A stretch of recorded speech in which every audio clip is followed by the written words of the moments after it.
Welcome to Phil Welch Stadium, located in St. Joseph, Missouri, home of your 13-2 St. Joe Mustangs. Although tonight, Tyler, a little different.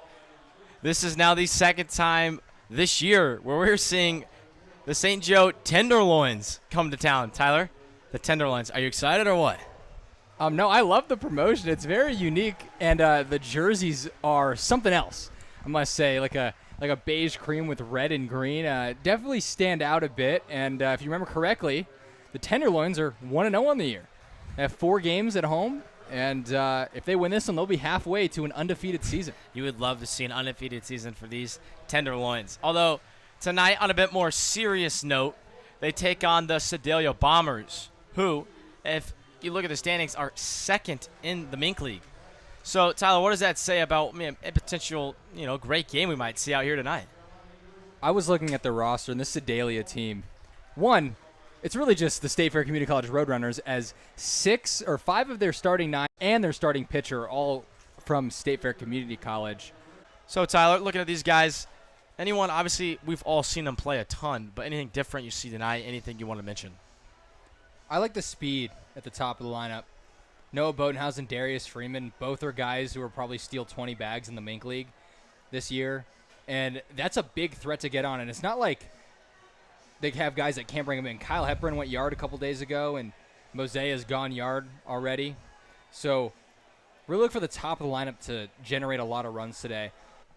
The 0-2 from Biller is right by you, Sam Russo. Another K for Denton Biller. I would say he's got a lot of ride on his fastball, meaning the ball fights gravity better, stays high, and has a very close to zero approach angle. So he's going to get a lot of pop-ups and a lot of swing and misses under the ball. And when some coaches say you should work down in the zone, Denton Biller is not that kind of guy. Biller's going to be successful if he works up in the zone and gets chases high. Darius Freeman, not a guy Lambeth wants to put on, especially by a walking. Freeman with a hard drive up the middle. That's not a walk, but that's better.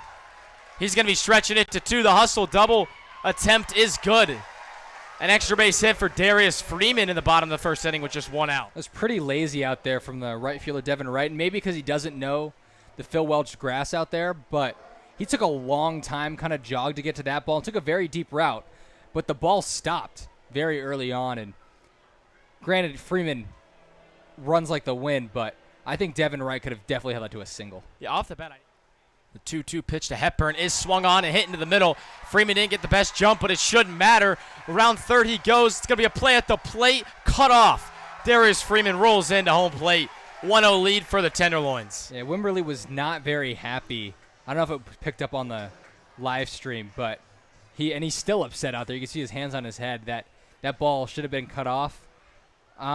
I don't think he would have gotten him out either way, but at least with him cutting him off now, there was no way Hepburn would have gotten to second. So I thought it was a pretty smart play. The full count pitch. Swing and a miss, strike 3. Or actually, there's even a guy who's a junior in high school, just finished his junior in high school.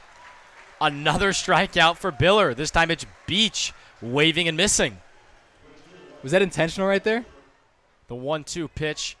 In there, strike 3. Denton Biller striking out the side. We saw Miller lay off some off-speed last time to make it full count. He lays off another one. That one, strike 3. Miller does not agree as he had tossed his bat while walking to first, but he's going to have to switch up his trajectory, or bring an inning to life, I should say. There's punch-out number 6 tonight. Oh, that's right. Strikeout number 2. For Russo tonight. Strikeout number 7. This is getting kind of crazy. We all get to a similar hitting position. It's funny how different everyone swings. Number 8. So that's 6 strikeouts in the last 2 innings. 6 strikeouts to his last 7 batters. Denton Biller is absolutely on one right now. Biller, who is looking for strikeout number 9, doesn't get it. It's going to take a tough play from Miller, who lays out Logan Miller. What a play. Full extension to absolutely rob Tanner Grant. The 1-2 pitch. Strike 3. In there. We'll see now. He backed him off the plate a tad. Biller blows one up and away. Really, I think anything on the outside part of the plate hard should get the job done. 1 out in the top of the 5th. The 3-2 pitch to right. Strike 3. Number 10 for Denton Biller on the outside corner. That one from Wimberley is grounded out to Bodenhausen, who fields it with ease, throws over. So a quick inning for Franca, something you love to see as he tries to get back on track this season for the Mustangs. It can be really frustrating as a hitter as Mose hits one out to center field. This one will drop. So Junior Mose picks up his first hit of the night. He's 1 for 3. That's the first hit we've had since the 4th inning, and only the second hit we've had since the 1st inning. Scratch up my my contact lens, and the next day it was ripped. A big swing, but no contact from Mason Holton. And Franca needs to be careful. Again, he's pitching to the Mink League leader in home runs, as that's what Tanner Grant is. This one's going to be hit softly out to Bodenhausen at second, who can't get rid of the throw. You hate to see that. That's the first hit of the ball game for the Bombers. And it comes on an infield single that barely gets past the pitcher's mound. As now that one got a piece of Nathan Huey. So now they're loaded here in the top of the 7th inning and just a 1-run game. This one's going to be chopped to Holton at third, who fields it with a bobble and has to go to first because of the bobble, allowing for the Bombers to tie it up. Pinch hitter for the Bombers goes fishing. It's going to be a play at the plate, and I'm not sure what he was thinking. Because that's Garrett Springer being hung out to dry. He tried to go home on a drop third strike, and Hepburn was not having it. Good play from Little over there at first. And a huge swing of events, and we're still tied up. Plus innings. Doing it in under 12 innings would be remarkable. And that's what he's going to do. Bronco Witt, strikeout number 20 on the year. This one's going to be hit high out to center field. Going to be caught by Wimberley. So we're going to be getting some free baseball. The 1-2 pitch to Beach is going to be hit out to right field and down for the first ball hit out of the infield today. That got down for a base hit. That's wild.